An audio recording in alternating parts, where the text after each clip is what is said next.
ज्ञानाञ्जनशलाकया चक्षुरुन्मिलितं येन तस्मै श्रीगुरवे नमः। वन्देऽहं श्रीगुरोर्श्रीयुतपदकमलं श्रीगुरून् वैष्णवांश्च श्रीरूपं साग्रजातं सहगणरघुनाथान्वितं तं सजीवं साद्वैतं सावधूतं परिजनसहितं श्रीकृष्णचैतन्यदेवं श्रीराधाकृष्णपादान् सहगणललिता श्रीविशाखान्वितांश्च। हे कृष्णा करुणा सिन्धो दीनबन्धो जगत्पते गोपेश गोपिकान्त राधाकान्त नमोऽस्तुते। तप्तकाञ्चन गौराङ्गी राधे वृन्दावनेश्वरी वृषभानुसुते देवी प्रणमामि हरिप्रिये। नमो महावदान्याय कृष्णप्रेमप्रदायिने कृष्णाय कृष्णचैतन्य नामिने गौरत्विषे नमः। पञ्चतत्त्वात्मकं कृष्णं भक्तरूपस्वरूपकं भक्तावतारं भक्ताख्यं नमामि भक्तशक्तिकम्। श्रीकृष्ण चैतन्य प्रभु नित्यानंदा श्री अद्वैत गदाधर श्रीवासवी गौर भक्तवृंदा। हरे कृष्णा कृष्ण कृष्ण हरे हरे हरे राम राम राम हरे हरे। नारायणं नमस्कृत्य नरं चैव नरोत्तमं देवीं सरस्वतीं व्यासं ततो जयमुदीरयेत्। Reading from Srimad Bhagavatam, 3rd Canto, 7th chapter, verse number 42. This is the last verse of this chapter, and in the previous verses we read Vidura's questions posed to Sri Maitreya Rishi,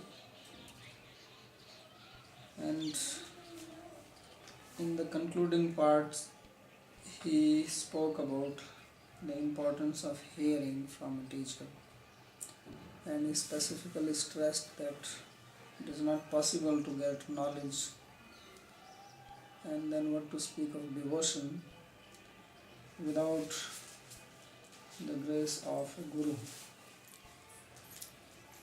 And then he also glorified that giving this transcendental knowledge is the greatest welfare. As we also know from Bhagavad Gita, Krishna says that anyone who will speak this message to his devotees, he worships him by Jnana Yajna. But there is also qualification for the student, and that is he should be austere and non-envious, because it is forbidden to give knowledge to such people. And the reason is that they will first of all not understand, secondly they will misunderstand, and then misuse it.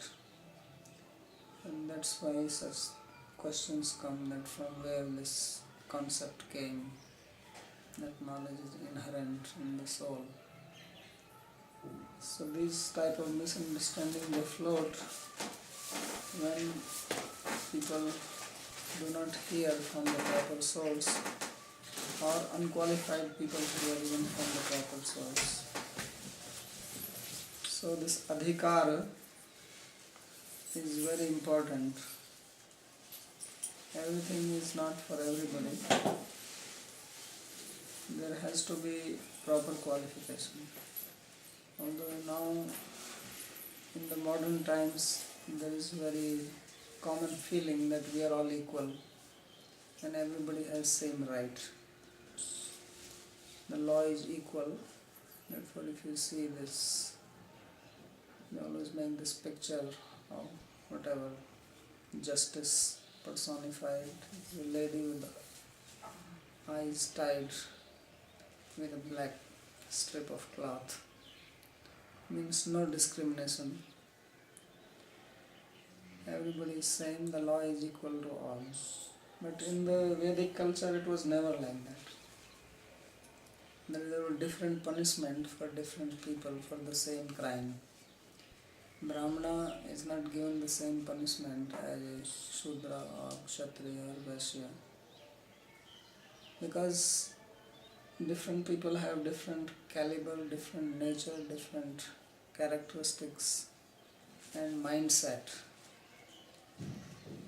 and they don't need to be given the same amount of punishment. Some people, if you just tell them with a loud voice, that is enough. And for others, you have to hit them on their back, and that may not be enough even then. So there was discrimination, and discrimination is the sign of intelligence. Now they said don't discriminate, but the very function of intelligence is to discriminate. Otherwise, what intelligence is doing? If you don't discriminate, then you don't use intelligence. So unless you become a complete avadhuta, like Sukadeva Goswami, who was not discriminating even between male and female, which is the biggest discrimination we have in our mind. You meet somebody, after a few months, few years, you forget that person's name. You still may remember the face. After a few years, even the face may be forgotten. You meet him, you may not recognize him. But one thing you never forget is whether that person was male or female. This nobody forgets. So that, of course, discrimination is according to also our vasanas. They come into play, and because Sukadeva was without any vasana, that is the meaning, that he was not having any vastra. No cloth on his body means no vasana in the mind. Therefore he was not discriminating even to this extent. This means he had a complete clean heart. Absolutely. There was nothing, not a trace, not even the samskaras. Sometimes people become Jivan Mukta, they have samskaras, the samskaras are deactivated, but they are still lying there and they can be activated again. So that's why it is said that even Jivan Mukta can fall down by committing an offense. Jiva Goswami writes this in Bhakti Sandarbha. And in Bhagavatam also, Arohya Krishna Param Padam Tata Patanti Anadriti Yusmadangraya. That one can attain a high position means even up to the level of Jivan Mukta. But if it disregards the feet of the Lord, then again the program is again started. It's lying inside. Again activated, again the vasanas come out. Then same samsara. So this idea which Maitreya or Vidura was speaking, that this knowledge, proper understanding, this comes from the bona fide teacher to a qualified student. And for that he says, Yattad Guru Sisya Priyojanam. Jnanam cha nagamam yattad Guru Sisya Priyojanam. That there is a purpose of this Vedic knowledge, and purpose is for the Guru to give it and disciple to have it. This knowledge is not meant for anything else. It is meant for human beings to understand and apply in their life. So Vidura stopped asking the questions, and now Sukadeva Goswami is coming into the picture, and he speaks one verse before ending this chapter. Sri Sukha Uvacha Saithama Prishta Purana Kalpa Kuru Pradhanena Muni Pradhana Pravriddharsho Bhagavat Kathayam Sanchodita Stam Prahasan Nivaha. Sri Sukadeva said that in this way the chief of the Munis, Sri Maitreya, he was asked by the great Vidura, who was among the Kuru dynasty, and when these questions were posed to Maitreya, he was very pleased in his heart. There are different types of pleasures for different type of people. Some people, they are very happy if they get nice food, and some people are very happy if they get a nice chance to hear philosophy, and some are happy if they get a chance to speak to a qualified student. So Maitreya is like that, because it is a very rare opportunity that a bona fide teacher gets a bona fide student. This is the most rare phenomena in this material world. This does not happen so easily. First of all, it's very hard to get bona fide teachers. They are very, very rare. As in Bhagavatam says that Durlabho Manuso Janma Dehinam Shanabhangura, that this human form itself is very rare. And Tatrapi Durlabham Manye Vaikuntha Priya Darshanam. More rare than that is that you get the association of a devotee, a bona fide devotee of Lord. So that is very rare, and such a devotee gets a qualified student, then becomes even more rare.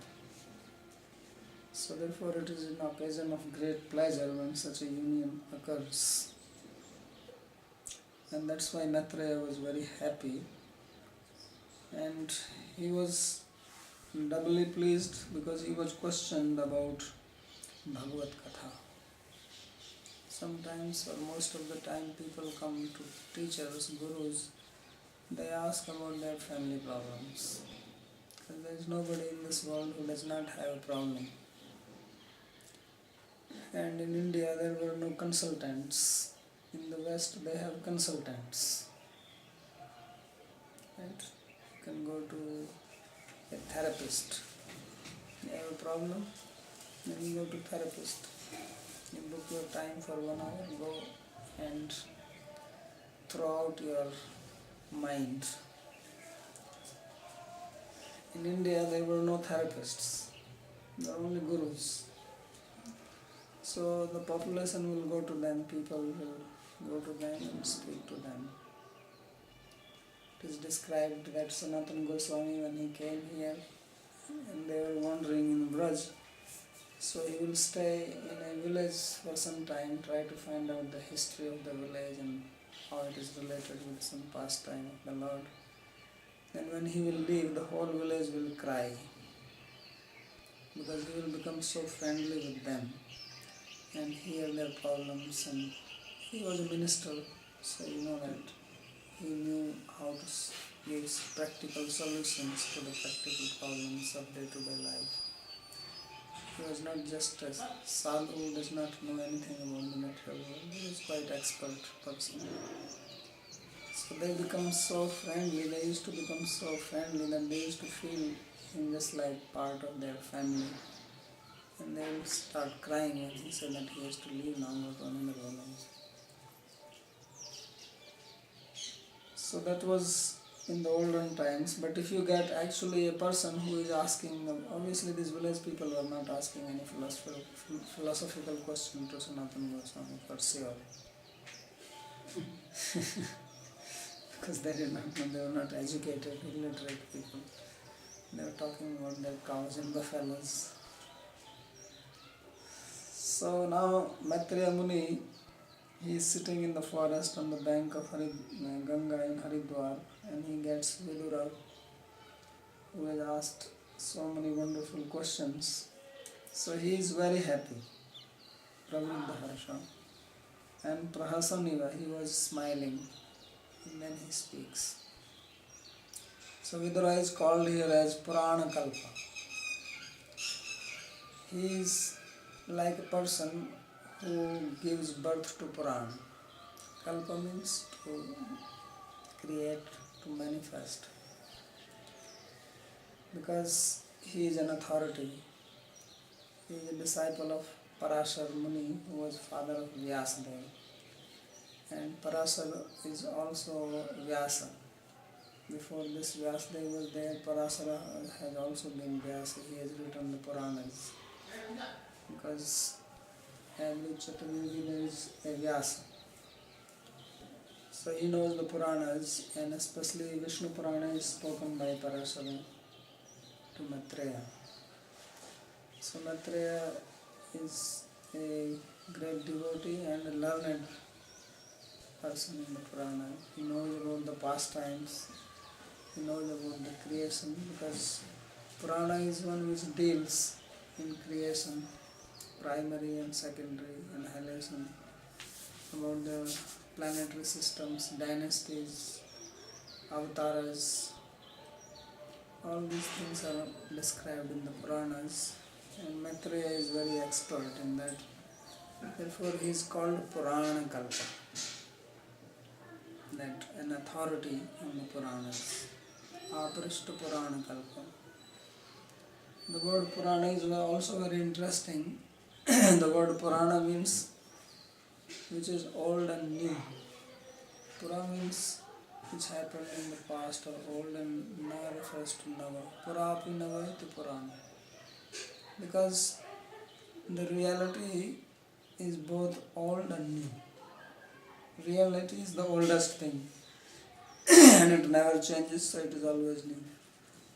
Just like Krishna is called Purana Purusha, or he is the old person, oldest person, but he is also Navayavana. So Purana, the word Purana signifies this is not a book of history or anything, this is a book of reality. And history may repeat, and although it repeats but does not repeat always in the same way, but reality, there is no question of repetition in that, it is always the same. People may explain it in different manner.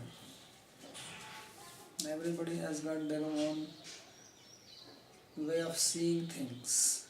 As we were talking yesterday about the concept, that we all have certain concept fixed in our mind, and then we perceive things on the basis of that concept. And therefore there are so many philosophies in the world. Even the absolute reality is seen from different ways. And mind is a very interesting entity, that how it can see the same thing so differently.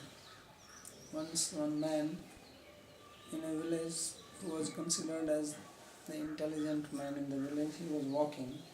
He is a Brahmin, and in the olden times Brahmins used to be poor generally because they were not doing anything to make money. So he was walking and it was raining. He was walking in the rain. So another person came from the other side with an umbrella, rich fellow. He saw him and he says, "Oh, Panditji, you are walking, why not use umbrella?"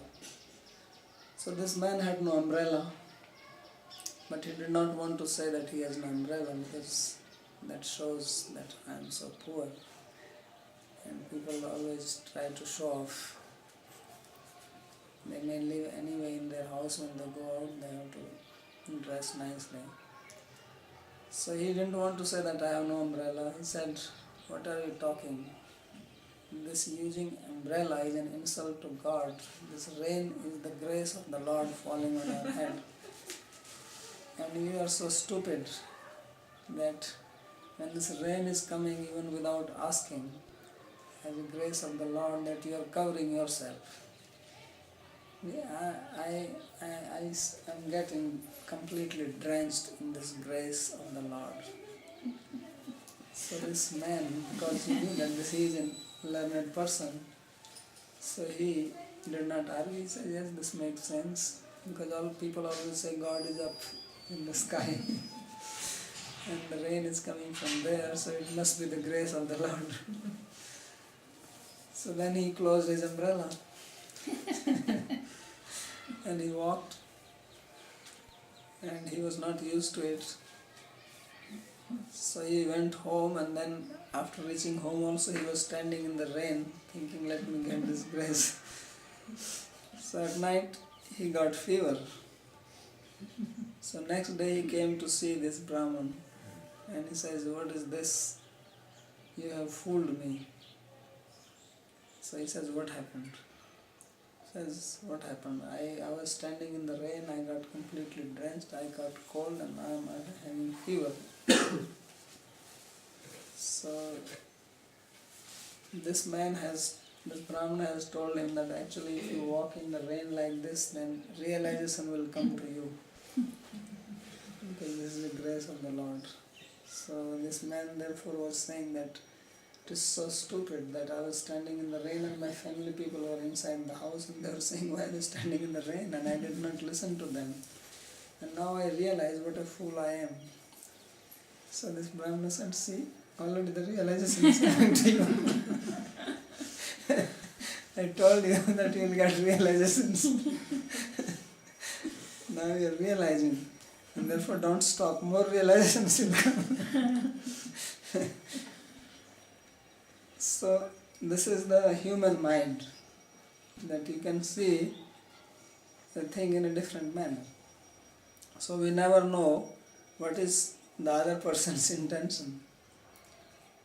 And therefore we have to hear from a proper source. So that is the meaning of Purana Kalpa, because Maitreya is not going to twist or hide something, he is going to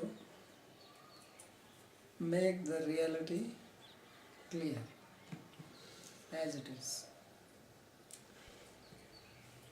So this is the end of 7th chapter, 3rd canto. Sri Vishwanath Chakravarti, he comments, Puraneshu Purana Tatparyesu Kalpate Vyakhyan Samartho Bhavati iti Purana Kalpa. Purana Kalpa is an adjective for Maitreya. He explains that it means one who is capable of explaining the meaning of the Puranas. Because most important thing of the Purana is their meaning, not the stories. Stories are nice, you hear them, but what is the Tatparya?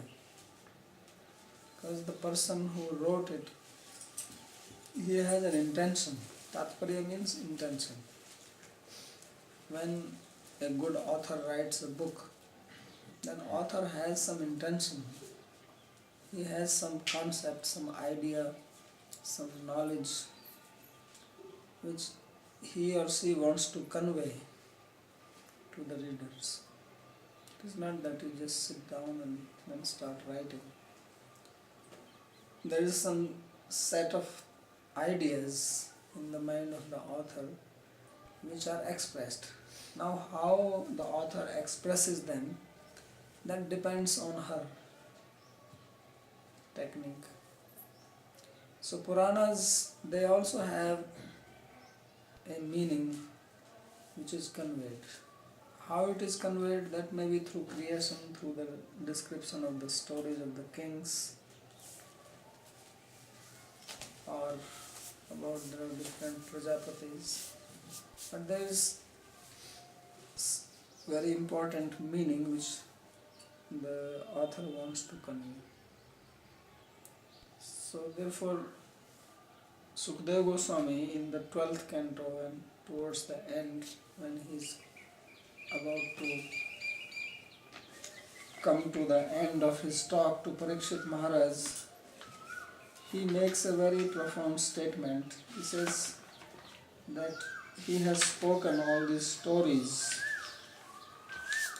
of the great kings, but vacho vibhutir natu paramartham katha imaste kathita mahiyasam vitaya lokesu yasai parayusham vijnana vairagya vivakshaya vibho vacho vibhutir natu paramartham. He says that all these stories which I have told you of the great kings, Mahiyasam, Vitaya Lokesu, all these kings who are dead and gone, it's not that kings did not exist. He says, but my interest was not in telling you stories. What was the interest? He says, Vijnana Vairagya Vivakshaya. That I want to give you realization, Vigyan. And when there is realization, then there is Vairagya. Then you become detached. You lose interest in the material pursuits, which are useless anyway, as Maitreya is going to speak very soon, because he is also Purana Kalpa. And this is what Vidura also said, that Swato Jnanam Kutai Pancham Bhakti Vairagya means that how can one get Vairagya or knowledge, Bhakti by himself. So this Vairagya comes when there is Vigyan, when there is devotion, when there is Bhakti, then there is Vairagya. And for that reason, he has explained all these stories. And he specifically uses the word Parayusham, means that these kings are dead.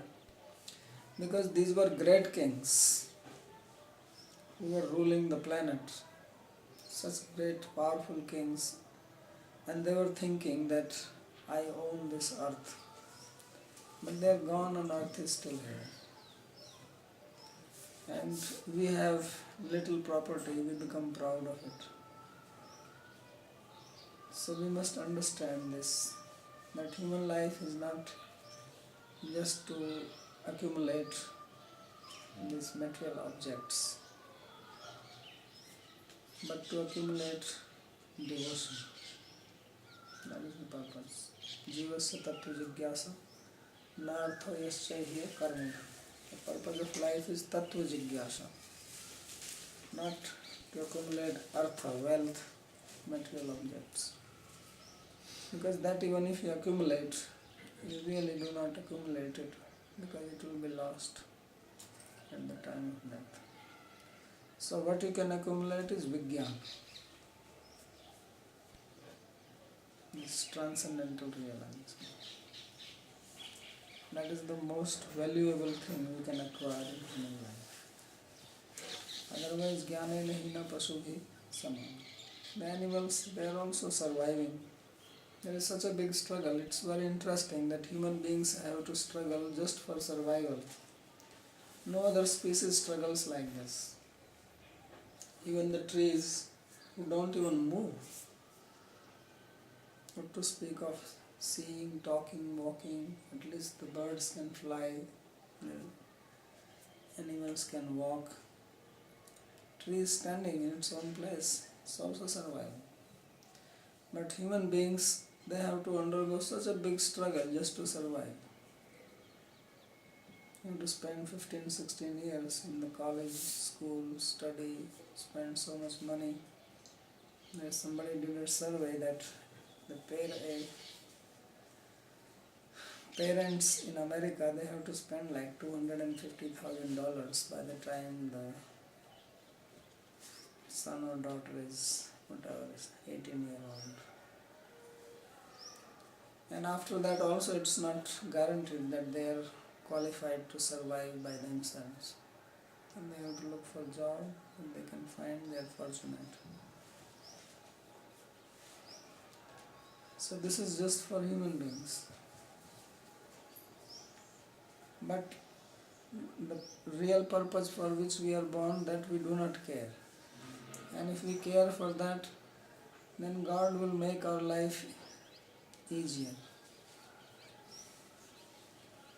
More we think that we have to struggle for our survival, more it appears that it is really needed. Otherwise, how can I survive? Well, this world is very amazing. It appears the way you want to see it. It's very interesting. If you want to see this, that everything is the grace of God, then everything will look like the grace of God. If you want to see there is no God, you will not see anything which seems to say anything about God. So scientists have decided that there is no God, so they can never see it. And a devotee, he sees God everywhere. Tasyaham na pranashyami, sachamena pranashyati. Yo mam pashyati sarvatra, sarvam cha me pashyati. Krishna says, he sees me, one who sees me everywhere and sees everything in me. I am not lost to him, he is not lost to me. Very interesting. So it's a concept matter of consciousness. God is there everywhere. It's all we are reading. Everything is manifestation of God. We don't see Him anywhere because we don't want to see. Then we blame God. Why there is so much misery? Where is God? What is He doing? He's so cruel. So that is because we are not interested in Bhagavad Katha, and Maitreya is very happy. So he is smiling. Prahasan can mean smiling. It can also mean like when people have sarcastic smile or smile with some hidden meaning. So he is saying that look at this Vidura, how clever he is.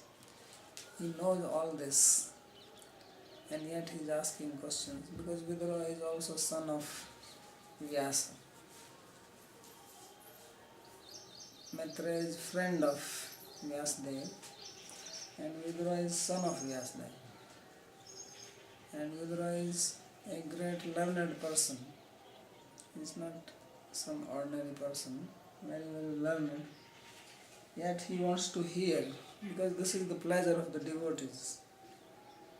That when they meet, they want to talk about Lord, His creation, His activities, His energies. So just like materialistic people, they are never tired of hearing the same thing again and again. You watch these movies or TV programs, the same garbage coming, just presented in a different manner. So Bhagavatam says that this is just like the food for the crows, Vasanti Vayasa. So devotees, they take pleasure in Bhagavad Katha, and that is the great fortune that if one has interest in hearing Bhagavad Katha and gets an opportunity to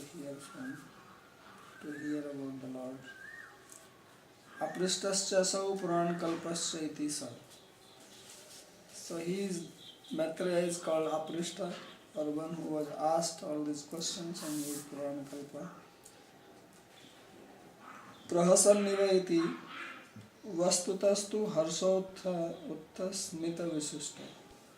So there are various types of smiles or laughing. There are many words in Sanskrit.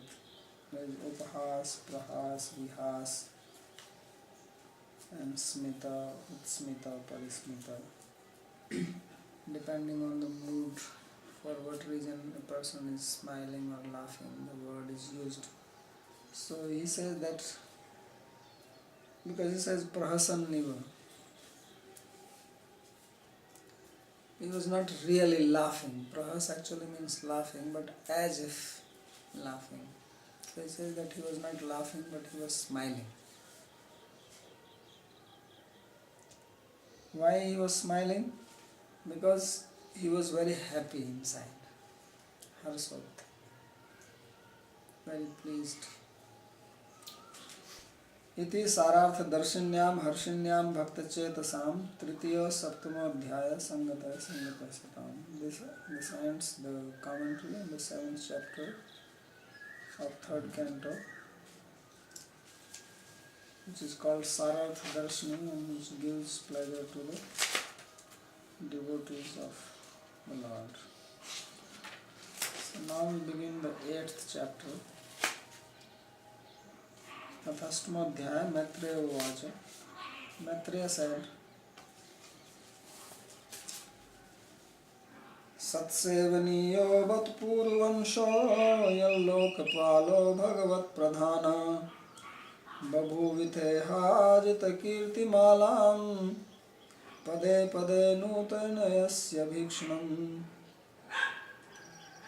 So first thing he does is that he praises Vidura. So, just as Vidura is considering himself as fortunate that he has got the association of Sri Maitreya and he is able to hear from him. Maitreya is also feeling fortunate to have Vidura, that he has asked such great, wonderful, nice questions.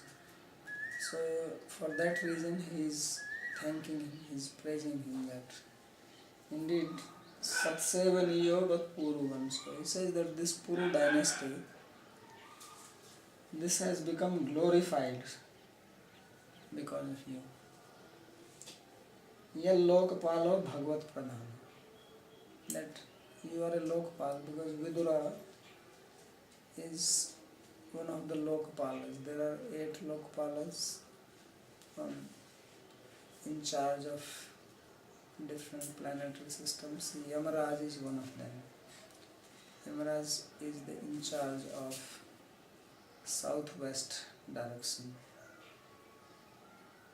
and south direction. Southwest is Naritu. So he is one of the Lokpal, like the eastern direction, Indra is the Lok. And they are very prominent people. But he is not an ordinary Lokpal, he is a devotee. Although he is Yamaraj, and the word Yamaraj itself strikes fear, because we imagine Yamaraj some cruel fellow who is punishing people after death, because he is the one who gives the result of our good and bad karma. But he is not that type of Lokpal, he is Bhagavat Pradhana, he is a very great devotee. And so great that he says that Puruvansha, this dynasty, Puru dynasty is another name for Kuru dynasty, in which the Kauravas, the Pandavas were born, because there was a king called Puru who was born in this. So it is called Kuru dynasty, sometimes Puru dynasty. Sometimes they are called Kauravas, sometimes Pauravas. So he says that this dynasty has become so purified that it has become Sata Sevaniya, that even saintly people want to associate with this dynasty. And really speaking, if we see Vidura, he is not born in Puru dynasty. He is not born from any queens or kings or anything. He was born from the maidservant of the mother of Pandu. So she was not married to the king, she was a maidservant. And Vidura is born from Vyasdev. Vyasdev is not coming in Puru dynasty. So this is to indicate that this dynasty has become important by the association of Vidura, although Vidura is not really born in that dynasty. So this he is trying to show that how great is Vidura. Because Puruvansa Satasevaniya Yal Lokapala Bhagavat Pradhana. He was really not, he was only associating with them, not born in it. Babhuvitha ihe ajita kirti malam. And what is he doing? He says that Pade Pade Nutanayasi Abhikshanam, that always at every step he is making the garland of fame of Lord Ajita or Krishna fresh. When you make a garland, then as soon as you have made it, then it starts fading. And after a certain period of time, 8 hours, 10 hours or one day, the flowers they become emaciated, they get dried up. They are not fresh anymore. But it says that Vidura, he is wearing the garland of the fame of Lord Krishna, and he is making this garland ever fresh. is not fading. Pade pade nutanesi abhikshnam, continuously. Why he is making it fresh? Because he is always talking about it, hearing about it, or asking questions about it. So in this way the garland remains fresh.